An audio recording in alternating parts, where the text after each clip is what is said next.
Bonsoir. Bonsoir, chers tous. Bonsoir, chers frères. Bonsoir, chers sœurs. Je sais que vous êtes nombreux en train de nous regarder, de nous suivre. Nous sommes à notre, je dirais, troisième conversation. C'est comme ça que nous les appelons des conversations.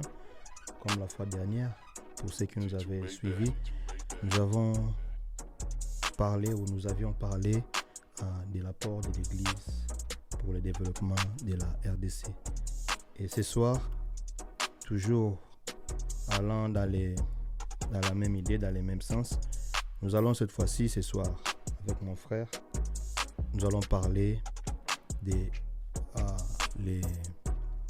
que fait la jeunesse, que fait notre jeunesse pour l'essor de la République démocratique du Congo. Mais avant d'introduire, j'aimerais d'abord saluer mon frère qui est avec moi. Gloire, bonsoir. Bonsoir. Tu vas bien? Non, je vais bien. Tu te trouves très détendu. Ouais, je suis toujours détendu. Comment ça se passe? Ouais. Comment ça se passe ici? C'est que j'aime l'atmosphère, j'aime quand on est calme comme ça, on réfléchit bien parce que ces cadres, nous l'appelons d'ailleurs ANER. Les gens diront, mais ANER, c'est-à-dire quoi? Non, tranquillisez vos bangatés. On ne vient pas espionner les gens ici, non? ANER, ça veut tout simplement dire analyse et réflexion. Dans les AN, là, ça va dans l'analyse. Et puis les R, c'est la réflexion. Donc ANER, donc retenez bien ces mots. Donc c'est cette abréviation ANER qui veut tout simplement dire analyse et réflexion. Ceci étant dit, nous allons réfléchir aujourd'hui, converser autour de ces sujets que je venais d'énoncer. Que fait la jeunesse pour l'essor de la République démocratique du Congo? Vous le savez bien comme moi que la jeunesse est l'avenir.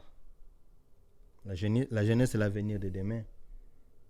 Parce que ceux qui occupent certaines responsabilités aujourd'hui dans notre pays sont appelés à partir. Parce qu'avec le temps, ils n'auront pas la même énergie qu'ils ont aujourd'hui. Ils n'auront pas la même force, la même vigueur, d'où ils vont partir. Et quand ils partiront, le Congo, notre pays, doit subsister, doit vivre, doit continuer sans eux. D'où il faudra une relève. Il faudra que les autres prennent la relève. Comme dans une course de relais, vous courez, à un moment donné, vous arrêtez, vous passez les bâtons à quelqu'un d'autre qui viendra lui aussi poursuivre la course et après, ça va partir comme ça, ainsi de suite. Donc, nous allons parler avec Gloire sur ces thèmes. Vous savez, nous sommes une jeunesse, mais une jeunesse dans la diaspora. C'est-à-dire, nous devons savoir qu'est-ce que nous sommes en train de faire pour notre pays. Le pays a beaucoup de besoins, le pays a beaucoup d'exigences, le pays a beaucoup d'urgences. Mais nous, la jeunesse, qu'est-ce que nous sommes en train de faire présentement? Je ne parle pas de la jeunesse d'hier. Je ne parle pas de la jeunesse il y a 10 ans. Je ne parle pas de la jeunesse il y a 20 ans. Mais je parle de la jeunesse actuelle. Face aux enjeux de l'ère, face aux exigences de l'ère, que fait la jeunesse? Et surtout la jeunesse de la diaspora. Donc, M. Gloire, c'est autour de ça que nous allons converser. Déjà, l'introduction, quand on parle de la jeunesse et on associe avec l'essor ou l'émergence du pays, comment tu peux relier ces deux paradigmes? La jeunesse, d'une part, et l'essor ou sinon le développement de la RDC d'autre part. Merci d'abord pour la parole et merci pour ce sujet. Et tu l'as tellement très bien introduit et je peux directement en fait me lancer. Et à première vue, je remarque que la jeunesse est l'avenir de la République démocratique du Congo. Ouais, donc il y a un énorme potentiel dans la jeunesse, que ce soit du pays ou de la diaspora. Mais plus ceux qui sont dans le pays, parce qu'eux, ils sont sur place, sur terrain et tout. Et ceux de la diaspora aussi sont très importants, parce qu'eux, ils sont ceux-là qui ont une vue vers l'extérieur ou ont une expérience au fait des choses de l'extérieur et une connaissance aussi de l'extérieur par rapport à ceux qui sont encore au pays. Donc moi, je pense personnellement que la jeunesse, en tout cas de la République démocratique du Congo, c'est d'abord ces jeunes-là qui aujourd'hui, bon, en fait, quand j'y pense personnellement, ça me fait mal au cœur. Ouais. Mais en même temps, je suis aussi pas très pessimiste dans le sens, je suis aussi optimiste. Ouais. Et il y a de l'espoir quand il y a la jeunesse, mais ma partie pessimiste, c'est qu'est-ce que cette jeunesse est en train de faire en ce moment pour enfin relever le défi qui nous attend après la génération qui est actuellement en train de nous diriger. Je crois au cours de cet entretien, on va savoir ce qu'est fait la jeunesse actuellement pour son pays, qui est la République démocratique du Congo. Mais déjà d'emblée, tu penses que la jeunesse est en train de mieux faire déjà, avant même d'aller loin dans les sujets. S'il faut faire une évaluation, une petite évaluation, il faut coter. Tu penses que la jeunesse fait déjà mieux ce qu'elle devrait faire? Bon, c'est difficile d'évaluer ce que les jeunes font. Okay. Premièrement, parce qu'on n'a pas de database, on n'a pas une structure pour savoir ce que les jeunes font, dans quelles activités se retrouvent. Mais d'après les informations reçues, à part Nini Tossalité, c'est un peu compliqué parce que la jeunesse se rend compte au fait qu'on a déjà tout essayé, mais les choses n'avancent pas et les politiciens n'arrivent pas à voir ça, au fait. Et quand ils arrivent à jeter un coup d'œil vers la jeunesse, la considération n'est pas comme telle. On n'invite pas trop la jeunesse dans le développement du pays. Pourquoi? Parce qu'elle est irresponsable. Les politiciens, les décideurs pensent que les jeunes sont encore irresponsables et on ne peut pas leur confier certaines tâches. Par exemple, Oui, je crois que je suis d'une partie d'accord avec toi, mais je remarque qu'on n'était pas prêt, au fait. On n'a jamais été prêt à léguer le pouvoir. On n'a jamais été prêt à préparer une génération future pour prendre le relais, au fait. Okay. Donc, ils se rendent compte, au fait, quand ils n'ont pas fait ce travail-là, quand ils ont eu la chance, et maintenant ils se rendent compte qu'il n'y a personne qui peut prendre la place, et donc ils restent là pendant longtemps parce qu'ils voient qu'il n'y a pas une jeunesse préparée pour prendre le relais. Donc, ce n'est pas une accusation, je dirais, gratuite, parce que si je dis que les politiciens n'ont pas préparé la jeunesse, mais la République démocratique du Congo n'est pas née hier. C'est-à-dire, elle a existé en 61 ans. Bien sûr. Ceux qui sont dans les postes de responsabilité aujourd'hui étaient hier des jeunes. Mais si eux n'ont pas préparé, on peut dire qu'eux aussi, personne ne les avait préparés. Personne n'avait préparé qui que ce soit, mais le challenge que les gens rencontrent aujourd'hui, c'est différent des challenges du passé. Vous avez des gens qui sont plus distraits aujourd'hui que jamais auparavant avec les réseaux sociaux, avec la technologie, avec l'Internet. C'est clair qu'eux, ils avaient un différent type de challenge. Parce qu'eux, ils étaient capables de se focaliser sur quelque chose et ne pas être trop distraits dans la musique, dans la boisson, dans ceci, dans cela, sur les femmes et tout. Et ils avaient la capacité de... Ils avaient, je ne dirais pas un esprit clean, mais ils avaient un mindset qui était de win and only win. Et ils étaient prêts à faire n'importe quoi pour ça. Ok, je vois. Ouais, un peu. Si je comprends bien, parce qu'on va vraiment aller dans les vifs du sujet. Bien sûr. On va vraiment aller dans les vifs du sujet. On est en train de planter les décors. Et puis après, on va vraiment toucher, comme on dit, mettre les doigts dans la plaie. Qu'est-ce qu'ils devraient faire? Les responsables ou sinon les politiciens? Parce qu'ils disent qu'ils n'ont pas préparé. Normalement, ils devraient faire quoi d'une manière générale? Qu'est-ce qu'ils devraient faire? Préparer la jeunesse en quoi faisant? Le premier problème qu'on peut rencontrer depuis que moi, je suis en train de réfléchir sur le sujet maintenant, j'analyse au fait avec analyse et réflexion. Je suis en train de remarquer que c'est un travail qui ne peut pas prendre quelques années. C'est un travail énorme. C'est d'abord un travail qui va demander beaucoup de temps et il faut que les gens y pensent profondément pour savoir au fait qu'est-ce qu'il faut au fait à la jeunesse actuellement. Parce que vous avez une jeunesse qui est différente au fait de la jeunesse que vous avez il y a 20 ans passés, qui ont une certaine distraction plus élevée que la jeunesse que vous avez avant, donc d'hier.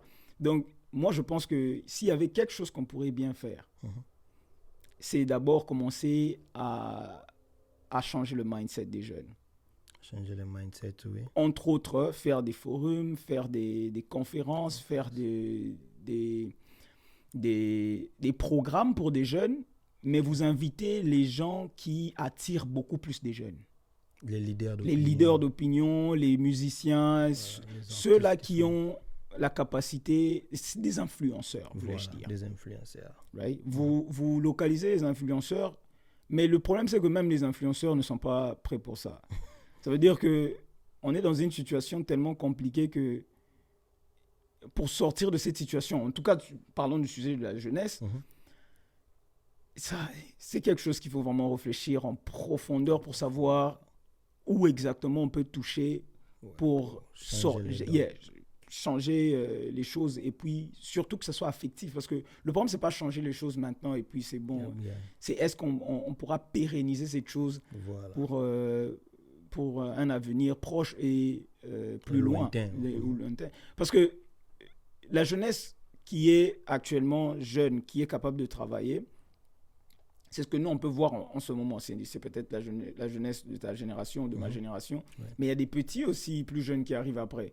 Parce que si on arrive à travailler sur nous, on doit être capable de travailler sur ceux qui viennent après nous. Et eux aussi être capables de travailler ceux qui viennent après eux. Voilà. Donc, c'est un travail générationnel. Exactement. Donc, on ne peut pas juste discuter de ça ici et puis passer. Parce que qui doit continuer. Bien sûr. Qui doit continuer. Bien sûr. Ah oui, j'aime bien l'approche. Tu as vraiment raison quand tu dis que c'est un travail, c'est un grand travail. Il faut savoir bien identifier les problèmes et bien diagnostiquer les problèmes et puis commencer à partir de là. Et surtout que, comme tu as dit, c'est un travail générationnel, c'est-à-dire c'est pas seulement pour la jeunesse d'aujourd'hui. Il faut déjà commencer à penser à la jeunesse qui viendra 5 ans après, 10 ans après, 20 ans, 50 ans, pourquoi pas. C'est une bonne chose. Oui. C'est une très bonne chose. D'ailleurs, si on peut jeter un coup d'œil sur les jeunes d'autres pays en fait, on est de la diaspora, mais on a été exposé à d'autres cultures, à d'autres pays, à d'autres façons de voir les choses. Et tu peux clairement voir qu'il y a des pays comme ça qui préparent leur jeunesse. Oui. Et ils investissent et ils s'y mettent sérieusement parce qu'ils savent qu'ils ne seront pas là éternellement. Mais... Et il y a des institutions comme ça qui sont dominées par les jeunes, pas les vieux. Par exemple, la technologie, on ne trouve pas des vieux là-bas. Les vieux qu'on retrouve là-bas, c'est ceux qui ont créé ces compagnies-là. Voilà. Mais le reste des gens qui travaillent pour ces compagnies, dans les IT, dans les CC, technology and everything, ce sont des jeunes. Ce sont des jeunes, je vois. Et c'est ça, maintenant, quand une nation fait des études approfondies sur l'avenir, elle investit avec la jeunesse. Parce que c'est la jeunesse qui va tenir pendant tout ce temps. Mais comment une nation peut investir dans sa jeunesse? C'est là où je veux savoir. La nation doit faire quoi exactement quand on dit qu'on doit investir dans la jeunesse? Ça dit quoi? Parce qu'il y a déjà des écoles, les enfants vont déjà à l'école, c'est pas suffisant. Qu'est-ce qu'il faut faire de plus? D'abord, premièrement, ça c'est mon avis personnel, je le partage avec vous, mais celui qui veut vraiment y adhérer, discuter, nous donner un peu son opinion personnelle ou son avis, il est plus que le bienvenu. La bienvenue, c'est ce qu'on dit. C'est long. Bon. Moi, je pense d'abord il faut être capable d'identifier la population congolaise. D'abord, premièrement. C'est en identifiant la population congolaise qu'on saura combien de jeunes on a au fait dans notre pays. Et qu'est-ce qu'on peut faire à partir de là? Parce que si on se dit, OK, on a un programme à faire, on a des forums à faire, on a des formations sur l'investissement et on doit inviter des jeunes. On peut se dire, OK, on peut avoir 100 000 jeunes au Congo. Mais si on se retrouve à un nombre moins que ça, ou on se retrouve à un nombre plus que ça, ça va directement changer la donne les plans au fait, de notre projet. Ça va, je ne dirais pas chambouler, mais ça va impacter le budget, ça va impacter beaucoup de choses parce que vous avez un problème plus grand que ce que vous avez estimé, ou vous avez un problème plus petit que ce que vous avez estimé. Alors vous êtes dans l'ambiguïté au fait de savoir c'est où le juste milieu au fait pour attaquer le problème. Donc, moi je dirais identifier d'abord la population congolaise, d'abord qui est quelque chose de très grand, mais on reste pessimiste. Voilà. Et si on le fait, on aura le nombre des jeunes. Et si on a le nombre des jeunes, on saura quoi faire. Mais s'il y a quelque chose à proposer, moi j'ai toujours dit ceci. Ça c'est mon humble avis. Ça c'est par rapport à analyse et réflexion. Ouais. Selon mon analyse, et parce que ce n'est pas un nouveau sujet pour moi, parce que c'est quelque chose que j'ai toujours eu à cœur et j'y pensais depuis un certain temps. Je me suis dit, si on pouvait bien créer un petit module de cours.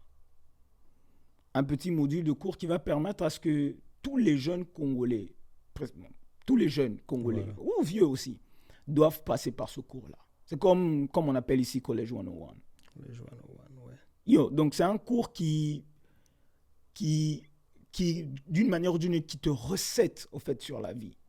Right? Ce sont des questions comme ça qui sont essentielles de la vie, que tu dois être capable de répondre.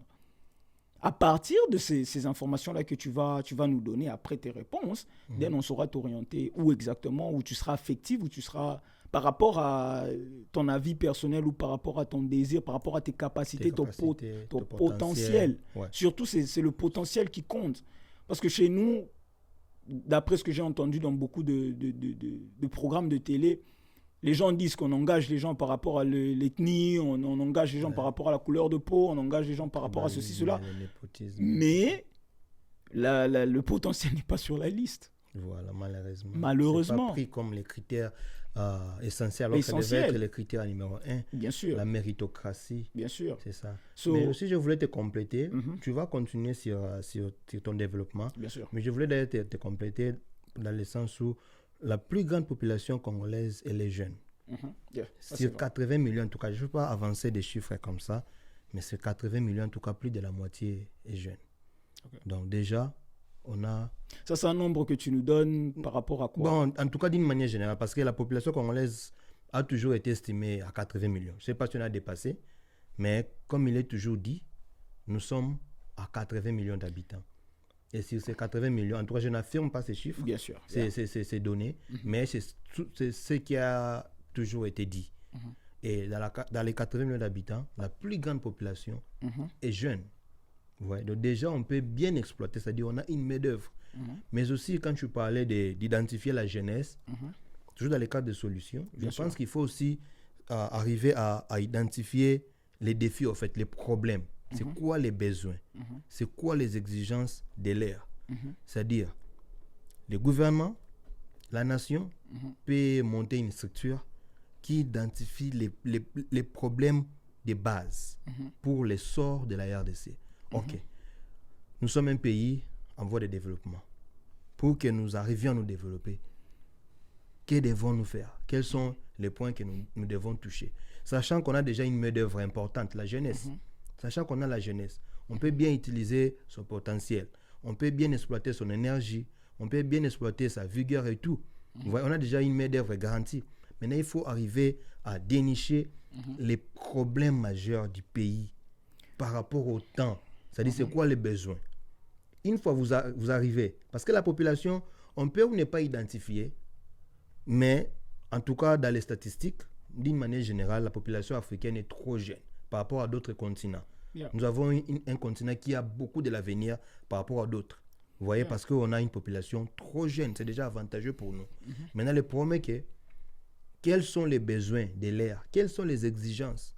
Quels sont nos challenges actuellement qui empêchent à ce que les pays ne décollent? Une fois qu'on arrive à identifier ces problèmes, c'est alors qu'on va faire venir la jeunesse qui est une main-d'œuvre importante et puis investir, c'est-à-dire, pour moi, l'investissement, je pense que la formation. Il faut former les jeunes.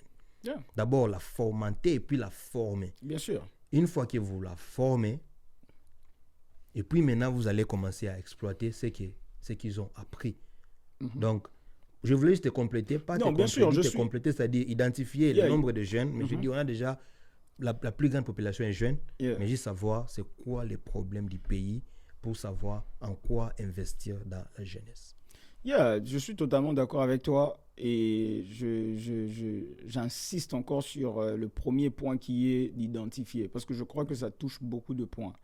Beaucoup de points sur l'éducation, sur les finances, sur l'investissement. Parce que nous, ici, on parle de crédit, par exemple. Right? Par exemple, on parle des crédits, on parle des assurances, on parle des prêts, on parle de ceci, on parle de cela. Mais quand tu regardes au fond, le problème de sécurité a déjà été résolu pour permettre au fait aux gens de fonctionner de cette manière. Parce que si vous avez une banque, parce qu'apparemment j'ai entendu par exemple dans un programme là, dans un forum au Congo, il y avait le premier ministre qui parlait de l'identification de tout le monde. Right? C'était quelque chose de très important que lui-même il a. Le recensement, for example, c'est ce que lui il disait. The most important thing, la chose la plus importante, c'est ça. Et si vous avez ça, vous allez permettre maintenant les gens à faire ce qu'ils veulent.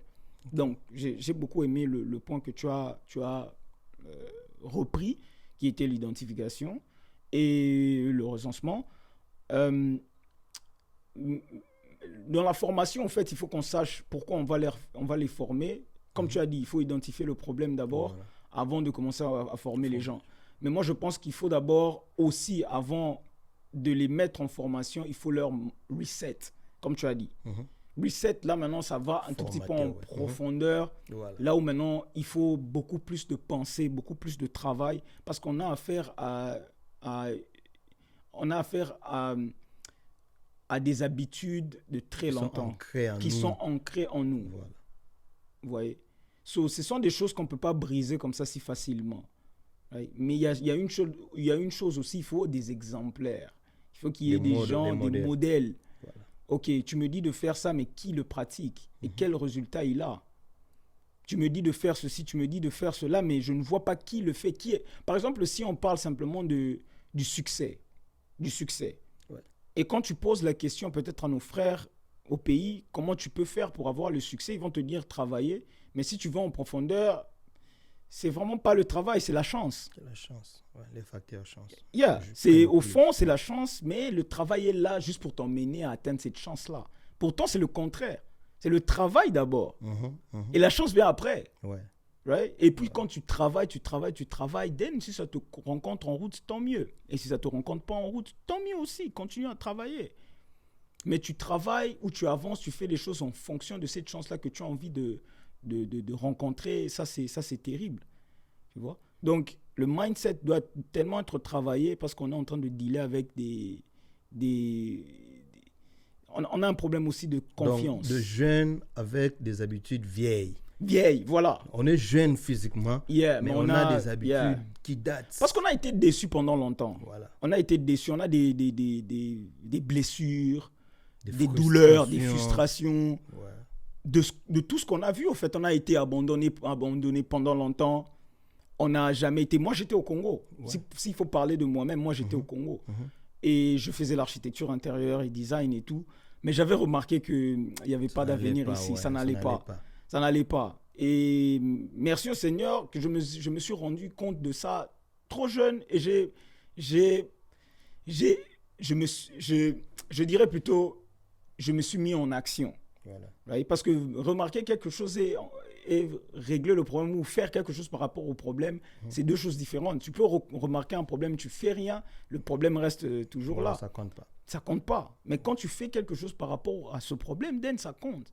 Et là, c'est comme ça que tu auras le résultat, en fait, après avoir résolu un problème.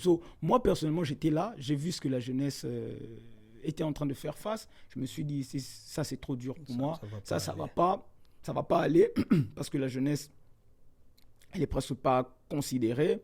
Les plans pour la jeunesse, le gouvernement n'a aucun plan. Right? Et moi-même, si je me dis, je finis les études, où est-ce que je vais travailler? S'il faut que je travaille, je dois créer ma propre boîte. Mais créer ma propre boîte, il faut que j'ai un network. Que je sois connecté aux gens. Nous, on vient de des familles où les choses étaient un peu compliquées, où tu n'avais presque pas des connexions par-ci, par-là. Donc, tu devrais voler de tes propres ailes. Ce qui n'est pas aussi évident. Effectivement. Et là, je te dirais que la majorité des Congolais vivent comme ça. Ça veut dire qu'ils n'ont pas de connexion. Quand vous regardez, par exemple, le clip de Nini Totalité, tu peux vous remarquer que c'est un jeune qui a fini les études, mais qui n'a pas de travail.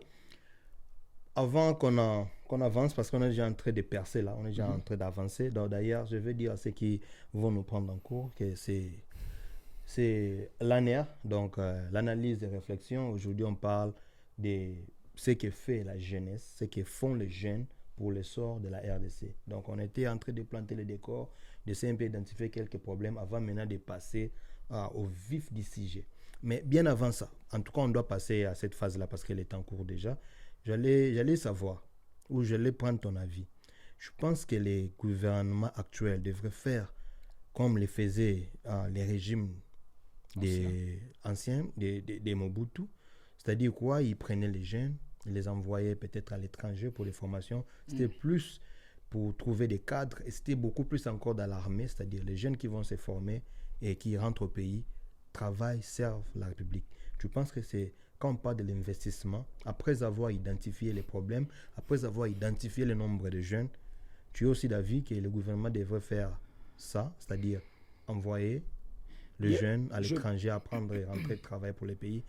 Bien sûr. Reste d'abord là avant qu'on entre vraiment dans ce que nous faisons. Bien sûr, bien sûr. Non, mais je crois que oui, mais le problème se pose au niveau de la suite. Ouais. On peut bien le faire. D'ailleurs, je crois qu'ils le font déjà. Mais la suite, c'est quoi? C'est ça, en fait, là où... Je ne pense pas qu'ils le font. Parce qu'avant, il y a même des bourses, mais actuellement, on n'a même pas de bourses. Non, mais j'ai entendu parler de la première dame qui envoie Ça, c'est solo, ça, c'est individuel. Ça, la c'est première individuel. dame, avec une population de 80 millions, la première dame peut envoyer combien d'enfants à l'étranger? Si c'est une poignée de 15, 20, 100, 50, ça ne représente rien. Bon, ok. Je crois que ça ne se fait pas. Voilà. C'est un autre problème. Ça devrait se faire. Mais si ça se faisait aussi, c'est quoi la suite? Parce que le problème de suite revient toujours. C'est quoi la suite? Parce que le président... Si le président ne se rend pas compte que cette position-là n'est pas éternelle, il va faire des choses juste pour faire des choses. Ouais. Right? En sachant que je suis président et je suis là pour 5 ans. Right? Je dois avoir des plans solides pour les 5 ans. Et si je veux faire quelque chose pour le pays dans le vrai sens du terme, à grande échelle, then je dois me projeter après les 5 ans. Je dois voir les choses un tout petit peu loin. Poser les bases. Poser les bases maintenant, and then voir les choses plus tard. Parce que, en revenant dans la question que tu viens de me poser, je peux clairement voir que c'est possible, c'est faisable et c'est un très bon investissement. Parce que quand les gens apprennent à l'extérieur, ça emmène... notre expertise. Notre expertise et une autre façon de voir les choses. Parce que tout le monde peut voir les choses à gauche, mais eux, ils vont voir les choses à droite et ils vous expliquent pourquoi ils voient les choses à droite. Et si vous les suivez avec attention, vous pouvez voir pourquoi ils le disent et pourquoi ils peuvent bien réussir dans ce qu'ils font. So, vous avez ce potentiel-là, au fait, d'emmener un nouveau souffle au pays. Ça, c'est bien. Mais après, parce que le président va quitter. Ouais. Et eux, qu'est-ce qu'ils vont faire après? Right? So, qu'est-ce qui se passe après? Moi, s'il y a un conseil ou si c'est une solution que je pourrais bien donner, il faut que les institutions créées pour ce genre de problème ne soient pas politiques. Voilà, ça soit dans l'administration. Dans l'administration. Comme ici, par exemple, vous avez l'immigration, vous avez d'autres institutions, vous avez les... Ça n'a rien à voir avec les républicains, rien à voir avec les démocrates. Exactement. Ils s'occupent de jeunes, que le président soit là ou ne soit pas là. Le président qui vient après... il constate déjà que les bases ont déjà été mises en place. Et il ajuste par rapport à sa vision, mais l'institution reste. Reste là, voilà. Le problème, c'est que l'institution n'est déjà pas là. C'est que si on veut résoudre ce genre de problème, c'est qu'on va juste aller derrière nos sentiments comme ça, ou juste se dire, OK, on va... Mais comment ça, tu dis que l'institution n'est pas là alors qu'on a un ministère de la jeunesse? On a tout un ministère, c'est un département comme ici qui ne s'occupe que de la jeunesse, que des jeunes. Il y en a déjà. Non, je sais qu'il y en a. Mais elle fait quoi? Elle fait quoi? Parce que si vous faites quelque chose, on doit vous juger par rapport à vos résultats. On doit voir l'impactation de ça, l'impact. Voilà, les résultats. Les résultats. Tu peux beau dire tout ce que tu veux. On l'a pas de problème. Mais c'est où les résultats? C'est par là qu'on peut vous juger, par là qu'on peut déduire que vous êtes en train de faire du bon travail ou pas. Aujourd'hui, tout le monde parle de l'IGF. On voit les résultats, voilà pourquoi on en parle. Mais personne ne connaissait l'IGF avant, parce qu'il n'y avait pas de résultats. Pourtant, l'institution était là, elle existait. L'institution est là, je pense qu'il faut savoir c'est quoi d'abord les job description de ces ministères-là. Qu'est-ce que ces ministères qui est censé, qui a comme dénomination ministère de la jeunesse, qu'est-ce qu'il est censé faire concrètement, exactement, en tant que ministère de tutelle s'occupant de la jeunesse des jeunes? Qu'est-ce que ce ministère devrait vraiment faire? Elle doit, s'il faut répondre à cette question, personnellement, je crois qu'elle doit se rendre compte de la tâche qu'elle a comme institution. Qu'elle se rende compte du poids du travail qu'elle a dans ses mains. Donc, ce n'est pas une position... Moi, toutes les positions des institutions du Congo, ce n'est pas des positions où il faut rester endormi, faire des vidéos et tout. Ce sont des positions, quand tu entres, tu dois être stressé tous les jours. C'est ça, parce que je crois que c'est... En tout cas, parmi les ministères, ça, c'est vraiment... Parce que même les poumons. Vous détenez l'avenir du pays dans les mains. Les poumons. Mais nous voyons les ministères des jeunes qui... En tout cas, je ne sais même pas. Je n'ai jamais vu des actions concrètes, moi, personnellement. Ce que je vois, c'est parfois, on voit un ministre qui organise des concerts, qui organise des tournées, des footballs dans les quartiers, je ne sais pas moi. Mais en principe, il devrait faire plus. C'est bien d'occuper les jeunes dans ce sens-là, mais il faut penser à venir, il faut penser futur, il faut penser demain. Yeah. C'est-à-dire, il faut penser comment former les cadres de demain qui prendront la relève. Donc, je pense que sur ces points-là, vous êtes en train de comprendre qu'on parle plus de ces problèmes-là au niveau d'abord des institutions, ce que les gouvernements devraient faire. Oui, les gouvernements doivent faire sa part. Maintenant, on doit passer dans l'autre phase de ces sujets qui étaient que fait la jeunesse. Devons-nous être juste une jeunesse attentiste? Parce que le constat est déjà fait. Il est là. Que les gouvernants ou les gouvernements ne fait absolument pas grand chose ou rien. Moi, je dirais rien. Bon, on dira rien. Disons-le comme ça. On a fait ce constat. Alors, on doit toujours rester attentiste jusqu'à ce que ces gouvernements-là prennent conscience de son travail pour qu'ils s'y mettent. Ou nous, parce que tu es jeune, je le suis aussi. C'est pour ça d'ailleurs qu'on a choisi ce thème. Parce qu'on est jeune. Et on a aussi la jeunesse de la diaspora. On va aller dans ce sens-là. Bien sûr. On va parler de nous, mais aussi d'une manière générale. Bien sûr.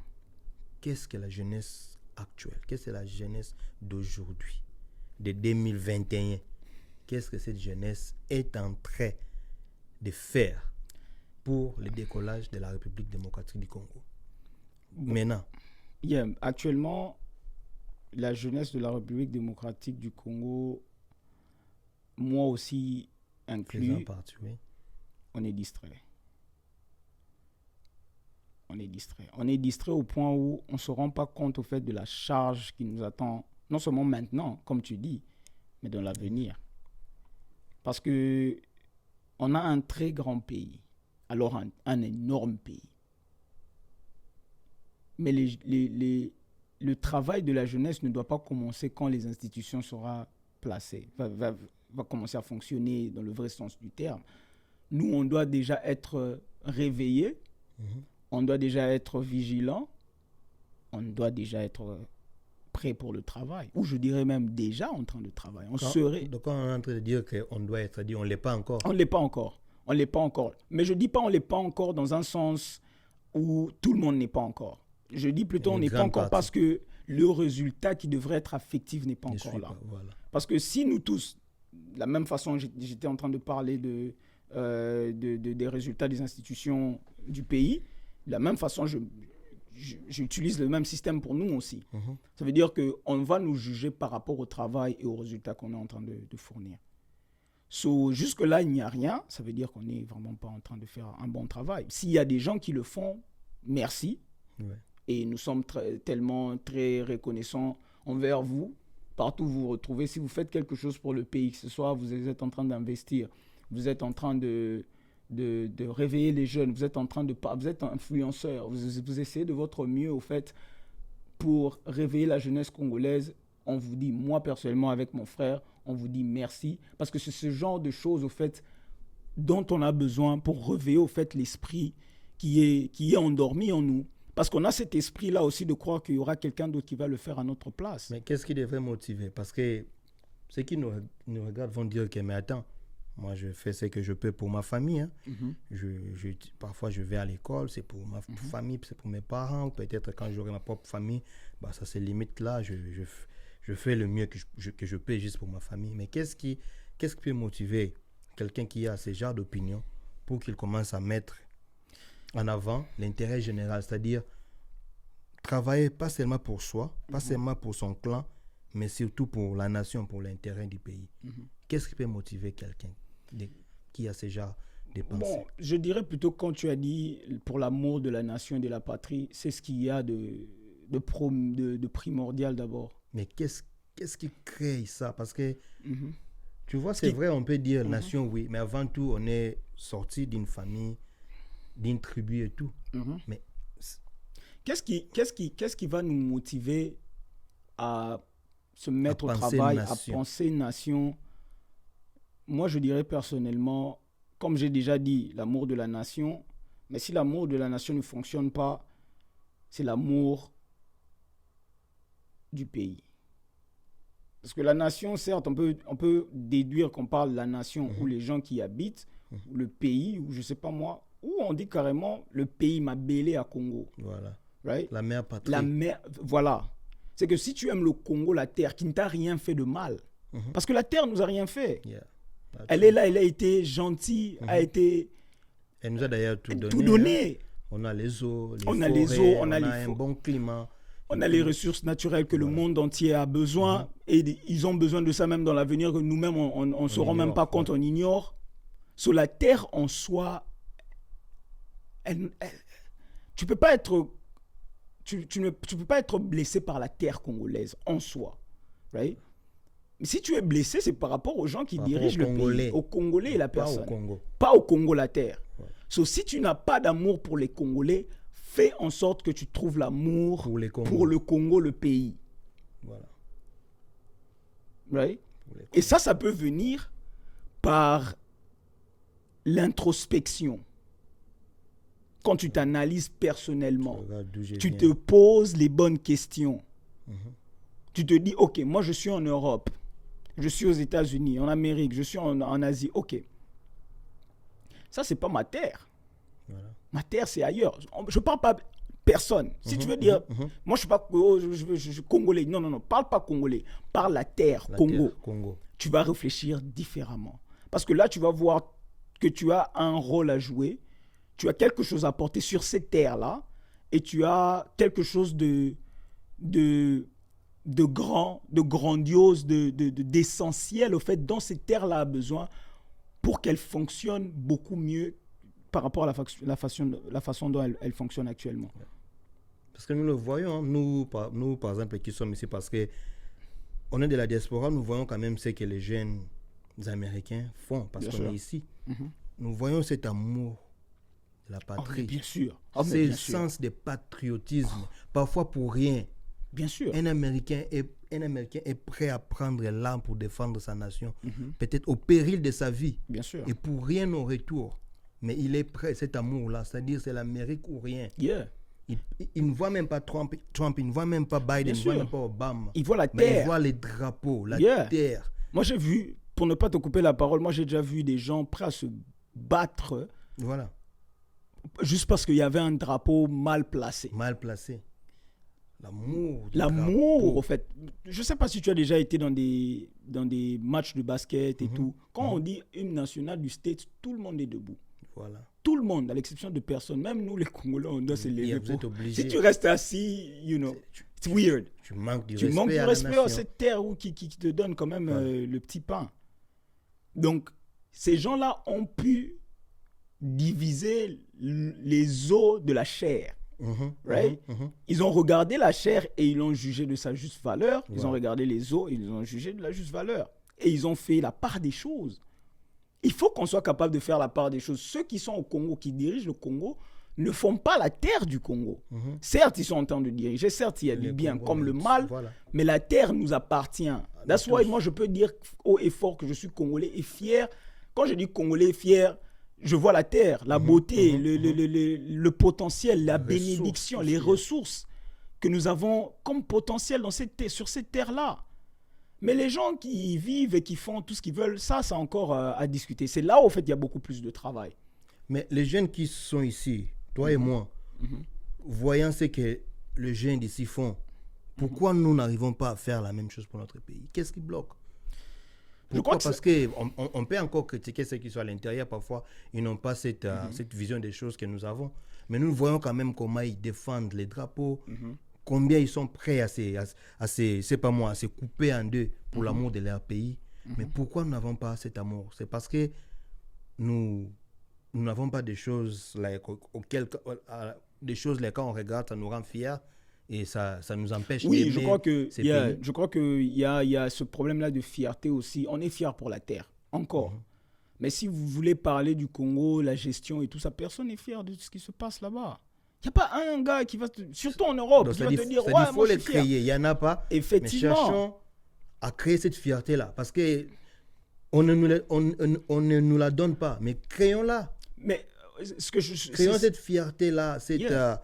Vous voyez, quand on parle Congo, c'est-à-dire, on voit quand même des exploits. On voit ce qu'on a fait. Parce qu'aujourd'hui, quand on parle de la France, les gens vont te brandir Napoléon. Bien sûr. On va te parler de Charles de Gaulle. On va te parler de Pétain. On va te parler de tous ces anciens. Quand on parle des États-Unis, les gens te parleront par exemple de Washington, d'Abraham Lincoln. Lincoln, Tu yeah. vois de Thomas Jefferson. Tu vois ces gens-là qui ont marqué leur époque. Bien sûr. Et du coup, ça rend toute la nation fière. Fier, yeah. Peut-être c'est ce qui manque à nous, jeunes Congolais, c'est-à-dire on n'a pas de références qui nous rendent aussi cette fierté-là. Yeah, on a des références. Par exemple, Lumumba, Ouais. je dirais ça comme ça.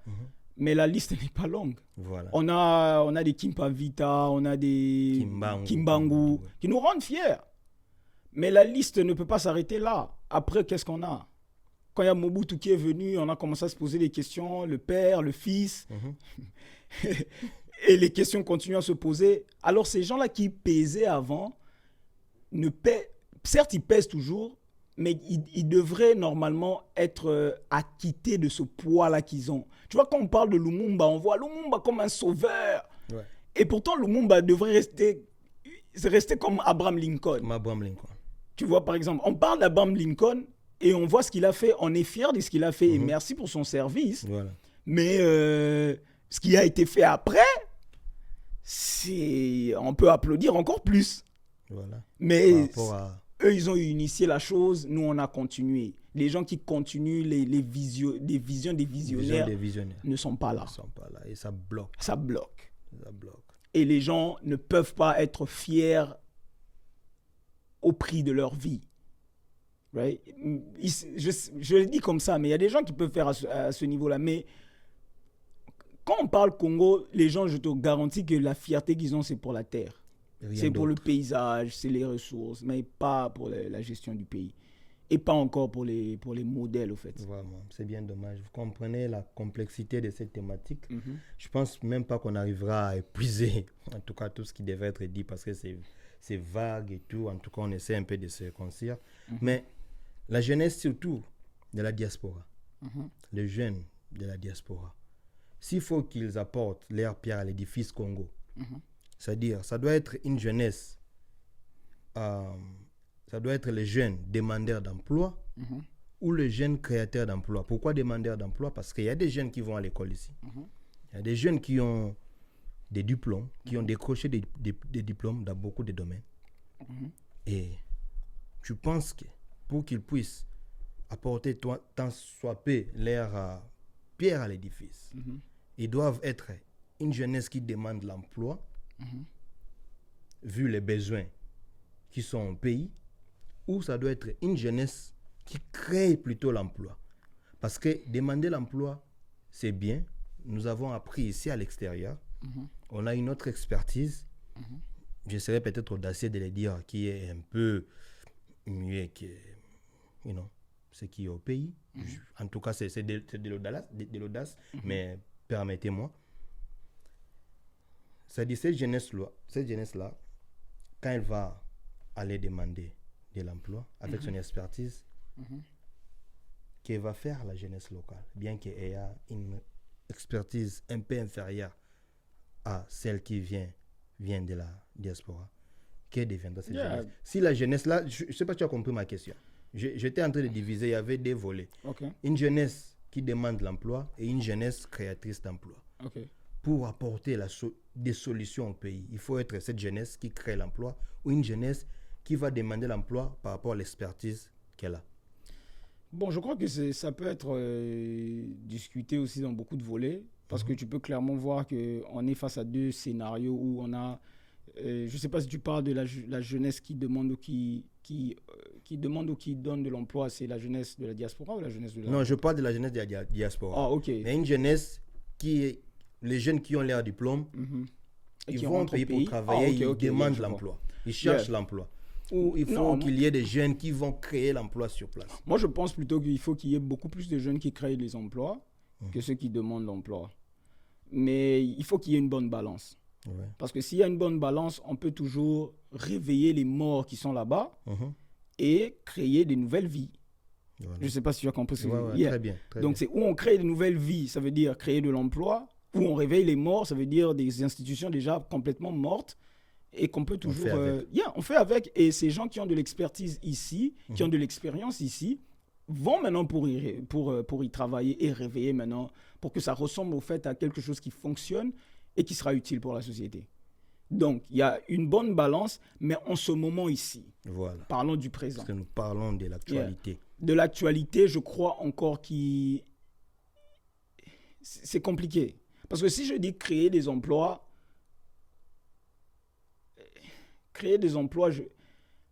tu auras besoin de la main-d'œuvre. La main-d'œuvre, elle est locale. Elle est locale, pas de problème. Il y a une grande partie, sinon toute la jeunesse qui est en chômage.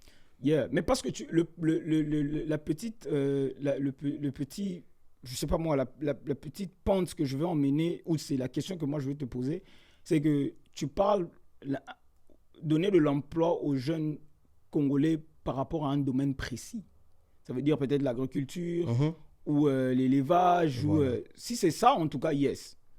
Oui, il faut créer de l'emploi. Mais quand tu vas, par exemple, sur les IT, d'autres domaines, là, il faut réfléchir 2 fois. Okay. Mais vu la demande du pays, parce qu'on a un problème qui est premièrement d'abord de la nutrition. Les problèmes de base. Le problème de base, si en tout cas on va vers cette direction-là, je dirais oui, il faut créer de l'emploi et s'il faut créer de l'emploi qui va en fonction de la demande du pays, oui, il faut que les jeunes qui sont ici de la diaspora rentrent au pays pour créer plus d'emplois que demander de l'emploi. Dans ce cas, ceux qui sont dans les domaines qui ne sont pas créateurs d'emplois, je ne sais pas, mais qui sont peut-être dans la médecine, dans la... Ils sont en train de réveiller les morts. Qui sont les juristes, par exemple, c'est-à-dire ils sont exclus, c'est-à-dire ils sont exclus, ils ne vont pas participer et à leur niveau au développement du pays. Parce que dans leur domaine, je ne pense pas qu'ils sont créateurs d'emplois par rapport aux besoins de l'air de notre pays. Les juristes, les médecins, tous ces gens-là qui ont fait la relation internationale et tout, c'est-à-dire ils sont exclus, cette poignée de jeunes. Voilà pourquoi j'ai dit ils sont en train de réveiller les morts.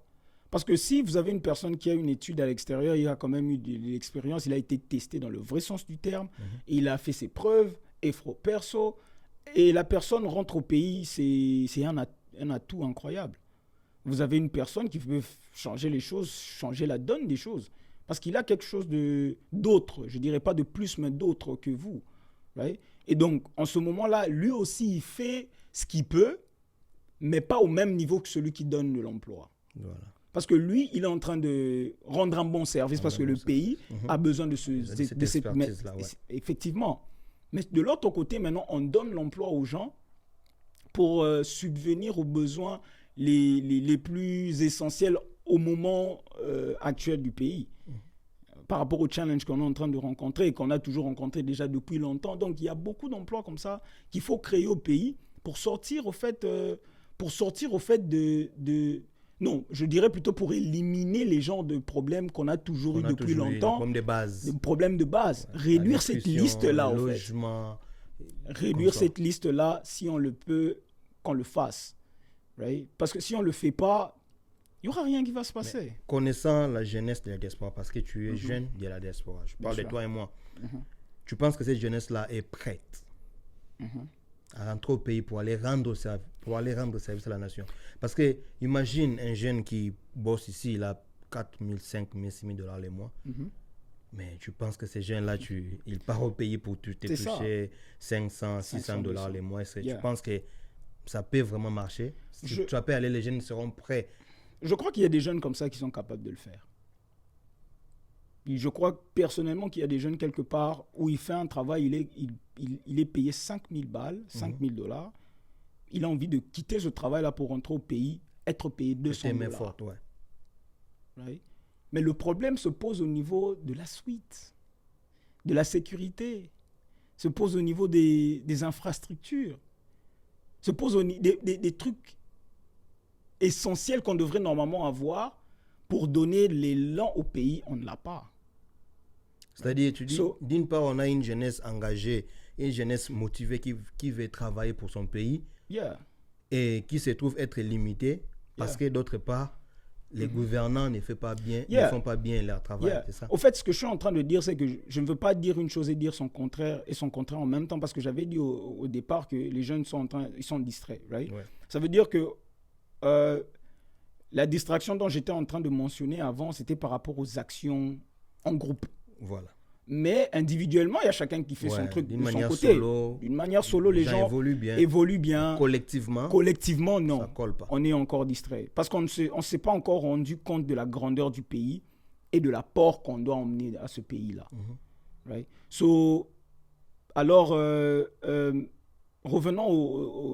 si je reviens au sujet, je dirais que oui, la jeunesse, elle est censée être plus vigilante, dans le sens où, si on veut aller investir dans le pays, il faut qu'on fasse des bonnes études, right? On fasse des bonnes études du terrain pour qu'on puisse avancer, au fait, dans ce sens-là, pour investir. Mais le problème aussi où je vois, c'est que, comme j'ai dit au départ, c'est que les institutions ne nous aident pas. Ça veut dire qu'on peut avoir une poignée de jeunes qui ont fait des études, ils ont appris sur le business. Moi, je connais des jeunes qui ont étudié le business et ils connaissent ce domaine-là à cœur. Ouais. Ils veulent aider le pays. Ils ont des boulots, des travails. Ils ont des travails qui leur payent des montants assez exorbitants. Mais le désir qu'ils ont pour le payer beaucoup plus, mais ils ne peuvent pas rentrer au pays. C'est trop risqué. Vu les conditions. Vu les conditions, vu la sécurité, vu tout ça. Ils sont très exigeants. Ils sont très exigeants. Vous avez des problèmes de nationalité. Tu étais Congolais avant, tu as perdu ta nationalité. Quand tu arrives là-bas, on te traite comme un étranger. Tu as perdu les droits que tu avais avant. Les droits de terre. Tu as les institutions qui ne facilitent pas les investisseurs. Tu as la sécurité qui n'est pas en place parce qu'on ne sait pas d'abord identifier qui est là, qui n'est pas là. Voilà. Right? So, il y a des problèmes comme ça qui s'empilent pour ne pas permettre à ce que nous, les jeunes de la diaspora, rentrent avec force et malgré ce qu'on a reçu ici, malgré la façon dont on est bien ici, abandonner tout et rentrer pour travailler au pays. Entre autres, non, je ne dirais pas entre autres, je dirais aussi, on peut toujours être en train de faire des choses. On peut toujours en train d'être au travail, même à distance. Mais à distance... mais à distance, c'est un peu compliqué. Bien sûr. De la technologie et tout, bien sûr. On ne peut pas suivre. On ne peut pas suivre parce qu'il y a ce problème-là d'abord de suivi que tu viens d'évoquer, que c'est où tu fais confiance à ta famille ou ton membre, je sais pas, tes amis pour t'aider dans ce sens-là. Si ce n'est pas le cas, tu perds ton argent en fait en investissant au pays. C'est vrai, en t'écoutant parler, je ne dirais pas que tu es trop dans l'accusation, mais je sens que on accuse plus le gouvernement. C'est-à-dire, nous, les jeunes, ça va déjà, on veut faire. Non, mais si tu veux aussi que j'accuse les jeunes, je peux le faire. Il n'y a pas d'infrastructure. Maintenant, je vais faire une comparaison parce que l'Afrique, en général, on n'est pas sorti du gouffre. Bien sûr. C'est-à-dire, tous ces autres pays-là, les Ghanéens, les Kenyans, les Tanzaniens, tous ces jeunes comme nous, et aussi, ils ont leurs problèmes. Souvent, je dialogue avec eux, ils te posent aussi les mêmes problèmes. Les gouvernements, parfois, qui ne mettent pas en place une bonne structure qui accompagne les jeunes et tout. Mais nous les voyons, malgré ça, quand même, investir. On ne dira pas que non, au Ghana, tout est parfait. Au Kenya, c'est pas, les gouvernements n'ont pas tout fait. Au Nigeria non plus. Mais nous voyons quand même ces jeunes-là se déployer, malgré les conditions.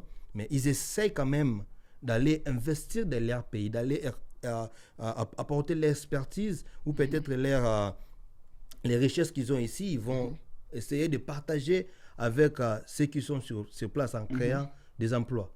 C'est-à-dire, il y a aussi des conditions précaires, il y a aussi des conditions qui ne les facilitent pas, mais ils ne croisent pas les bras pour dire qu'on va travailler quand vous ne nous donnez pas de bonnes infrastructures. Nous, on attend, on croise les bras jusqu'à ce que vous nous donnez ce que nous vous demandons. C'est vrai, on doit toujours être exigeant, comme tu as dit, vigilant, mais aussi exigeant qu'ils fassent mieux. Mais dans l'entretemps, on fait quoi? Parce que les pays doivent vivre, les pays doivent respirer. Les Ghanéens, les Nigérians, les Kenyans, les Tanzaniens, ils passent à l'œuvre malgré les conditions Mais pourquoi pas nous, les jeunes Congolais, devrons aussi faire comme eux, au lieu de croiser les bras, être dans l'attentisme, jusqu'à ce que les choses s'arrangent pour nous. Tu viens de citer les noms des pays. Et j'ai remarqué une particularité, c'est qu'ils parlent tous anglais. Oh, les anglophones. Right. So, il y a un facteur aussi qui joue par rapport à la langue. Je ne vais pas entrer là-bas, mais ça, c'est juste ce que j'ai remarqué. Entre parenthèses, ce que je veux dire maintenant, c'est qu'il y a beaucoup plus d'informations en anglais qu'en français. Ouais. Je ferme ma parenthèse. Par rapport à ta question, je dirais plutôt que le problème se pose dans le mindset. On a tous eu la mentalité. C'est qu'ils ont eu des problèmes, mais ils ont quand même pu se dépasser au fait des problèmes. Ils ont quand même pu guérir des blessures. Parce que d'une manière ou d'une autre, ils ont vu une petite lueur d'espoir. Et se sont précipités dedans. Et c'est comme ça que tu as eu le changement qui est plutôt plus grand que juste un changement qui est individuel. Nous, on est encore au niveau des changements individuels, pas à grande échelle, pas dans le collectif. Donc, le mindset, ou je dirais la mentalité doit être travaillée. Je dirais même retravaillée, au point où s'il faut formater les cerveaux des gens, si c'était possible, on peut passer par cette voie-là, où on formate des gens par rapport à ce qu'ils ont vécu, par rapport à ce qu'ils ont enduré, par rapport à ce qu'ils ont... tout en ayant une compréhension que, nous tous, on a vécu ça. Voilà. Mais il faut qu'on arrive à surpasser nos émotions, à surpasser les problèmes qu'on a eus dans le passé et regarder l'avenir et se dire qu'est-ce qu'on peut faire. Right? Et maintenant, là, si je veux parler de qu'est-ce qu'on peut faire, donc, je dirais plutôt que regarder des programmes comme Analyse et réflexion qui va déjà vous aider. Qui propose, qui révolutionne. Bien sûr. Qui réveille les gens, en fait. OK. Il y a ça. Parce qu'ici, ce qu'on apprend, c'est qu'on réveille l'esprit critique des gens. Mais tu ne fais pas la critique juste pour critiquer. Une critique constructive. Voilà. Et tu analyses ta propre critique et tu en sors des solutions. Voilà. C'est ce même mindset-là que tu utilises ici, ce que tu apprends ici pour vous, que tu vas utiliser dans ta vie pour localiser le problème, trouver une solution et tester si cette solution peut te faire faire avancer. Voilà. Right? So, la première chose au fait que moi j'aimerais conseiller les gens, c'est regarder des vidéos comme ça. Voilà. Ou des gens qui font la même chose. Qui réveillent la conscience, qui essayent de changer notre façon de voir, notre état d'esprit, la mentalité. Parce que tu vois ce que tu as dit. C'est-à-dire les problèmes, ce n'est pas seulement le gouvernement bien sûr. qui ne nous donne pas de bonnes infrastructures, de bonnes structures. Mais les problèmes, c'est plus au niveau de notre personne, de notre âme, de ce que nous sommes réellement, notre mentalité. Je veux aussi un tout petit peu ajouter pour ne pas te couper la parole et puis tu vas reprendre la parole. Quand tu dis « nous », ils sont aussi dedans, dans nous. Right? C'est la personne. Ça veut dire que même dans le gouvernement, ce sont des personnes. Voilà. D'ailleurs, le gouvernement, on dit quoi? Ils sont venus, on dit quoi? Le peuple ne mérite les dirigeants. C'est quoi l'adage? Le peuple ne mérite les dirigeants qui sont à son image. Parce que ceux qui sont au gouvernement, ils sont sortis de la masse. Bien sûr. Avant qu'ils soient des élites, ils sont sortis de la masse. C'est-à-dire, vous ne pouvez pas expect quelqu'un être très différent alors qu'il est sorti du milieu. Qui n'a donné que ce qu'il a. Donc le problème, on peut beau accuser les gouvernements ou les dirigeants, mais si on remplace les dirigeants par les autres, on aura les mêmes résultats, les mêmes problèmes. C'est-à-dire rien n'aurait évolué. Bien sûr. D'où le problème n'est pas seulement ceux qui nous dirigent. Oui, ils ont leur part des responsabilités, mais ce n'est pas eux à 100% les problèmes majeurs qui bloquent parfois le décollage de notre pays. Tu vois, donc on doit commencer à retravailler notre façon de voir les choses, notre mentalité, notre état d'esprit. Et je pense que c'est ça d'ailleurs l'élément qui va déclencher l'évolution qu'on est en train de vouloir ici. Et j'aimerais aussi ajouter, c'est par rapport à l'amour de la patrie qui va aussi participer participer au déclenchement, en fait. Plus tu vois, j'aimerais aussi par respect, saluer le monsieur de Christian Bossembe. Christian Bossembe et Israël Mutombo pour leur travail. Et tu peux clairement voir que ce sont des personnes qui ont l'amour de la terre congolaise. Right? Et ils font tout ce qu'ils peuvent, au fait, tout ce qu'ils ont à leur pouvoir, dans leur possession, pour faire avancer les choses. Right? Et c'est le mindset que tous les Congolais devraient avoir. Tout. Tu te retrouves en Europe, aux États-Unis, en Chine, au Bangladesh. Si tu es Congolais, tu devrais avoir ce mindset-là. Parce que les promesses, pour ne pas te couper, tu vas continuer. Bien sûr. On a toujours regardé nos droits. Voilà ce que les pays me doivent. Ce que les pays doivent faire pour nous. Mais après, nous avons aussi les devoirs. On n'a pas que des droits. Un citoyen n'a pas que des droits. Le citoyen a aussi des devoirs. Nous, on s'est toujours focalisé sur nos droits. Ce que les pays doivent nous donner. Ce que les pays doivent faire pour nous. Mais qu'est-ce que nous, en tant que peuple, devons faire au pays? Mais regarde. Les droits, nos devoirs. Nous ne sommes pas à la hauteur de nos devoirs. Nous ne remplissons pas bien nos devoirs. Parce qu'on n'a pas été préparés. C'est ça. Au challenge du futur. C'est la même chose avec... On a aujourd'hui, petite parenthèse, les gens parlent de metaverse, de métaverse, de Facebook. Facebook. C'est quelque chose de nouveau. Ça va arriver chez nous peut-être, je ne sais pas moi, ça va arriver. Ça peut arriver maintenant, mais on n'est pas prêt pour recevoir ça. C'est la même chose au fait dans ce genre de situation où vous avez une nation qui n'a pas été prête pour les challenges du pays. Les gros challenges, parce que the bigger your country is, the bigger the challenge is. Exactly. Je sais pas comment dire ça en français. donc, plus les pays grands, plus avec beaucoup de challenges, beaucoup de défis à effectivement. remplir. Voilà, à relever. Mais pour que la jeunesse, les gens, la population, pour que la population soit capable de surmonter, de faire face, d'être capable de tenir face à ces challenges, you have to be ready. Tu dois être préparé. Même ça s'applique dans la vie, partout dans la vie. Ça veut dire qu'avant que tu sois président, tu dois être préparé. Avant que tu sois mari, tu dois être préparé. Responsable, tu dois être préparé. Donc la responsabilité peut aussi être individuelle, mais tu apportes ça maintenant au collectif. Donc, comme d'une manière générale, on n'arrive pas à nous préparer d'une manière générale, faisons-les individuellement et puis parce que si toi tu es fort, en groupe. Moi je suis fort, l'union fait la force. Bien sûr. Vous voyez, parce qu'au lieu d'attendre que ça parte de quelque part, faisons-les à notre niveau, chacun à son niveau. Bien sûr. Et puis, mutualisons ses connaissances, ses efforts pour que ça fasse une force commune, une force collective. Donc, je pense que c'est parce qu'on ne doit pas aussi abuser. Tu vois, comme je disais, la thématique est tellement complexe, ça va nous prendre des heures et des heures parce qu'il y a beaucoup de choses, il y a beaucoup d'angles qu'on n'a pas, auxquels on n'a pas abordé, on n'a pas touché. Bien sûr. C'est-à-dire, on verra peut-être comment y revenir parce qu'on est ici à NER. Donc, chaque fois, vous aurez des conversations comme ça. On va essayer de chuter. C'est-à-dire, chacun cherche à apprendre individuellement. Comme les moyens d'apprendre collectivement ne s'y trouvent pas, apprenons là où nous sommes. Chacun dans son domaine. Partout où tu es, surtout nous de la diaspora. Parce que nous avons été et au pays et à l'extérieur.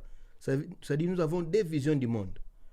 Notre propre vision à nous, la vision du pays et la vision de l'extérieur. C'est-à-dire c'est nous qui avons aussi une grande responsabilité. Nous devons d'ailleurs influencer. Vous voyez, moi j'étais avec vous, vous voyez ce qu'on faisait, et je suis à l'extérieur, voici ce qu'ils font. C'est-à-dire si on associe ce que nous faisons déjà et ce qu'on est en train de faire ailleurs parce qu'on peut copier ce qui est bien, si on l'associe, ça nous donne encore un autre élan. Vous voyez donc, c'est nous, la jeunesse, le jeune de la diaspora, qui avons une lourde charge, celle d'influencer, d'impacter ceux qui sont restés au pays. C'est vrai, ils apprennent aussi. En tout cas, je ne veux pas minimiser la formation locale, loin de là. Il y a des bons... D'ailleurs, on a Pascal Kanik, qui n'a pas étudié à l'extérieur, qui n'a pas étudié à l'étranger, mais aujourd'hui, il a un grand start-up qui s'occupe de l'éducation précisément. Tu vois, c'est quelqu'un qui n'a pas étudié à l'étranger, mais s'il peut déjà arriver à faire ça, c'est-à-dire au pays, on n'a pas des moins que rien. Mais nous qui sommes à l'extérieur, maintenant, on a des visions du monde. Et c'est nous qui devrons apporter cette influence-là, les locaux, pour que ça puisse donner quelque chose de bon. Donc, cherchons à nous former, cherchons à nous mettre à jour, mais pas seulement pour notre bien privé, mais voyons plus l'intérêt général. Comme tu as dit au début, j'ai aimé, sachons à dissocier les Congos et les Congolais. Bien sûr. C'est vrai, les Congolais, bon, je passe aussi des gros mots, les Congolais parfois qui t'énervent et tout. Protège la chaîne. Ouais, les Congolais qui t'énervent, Yeah. certes, mais regarde la mère patrie.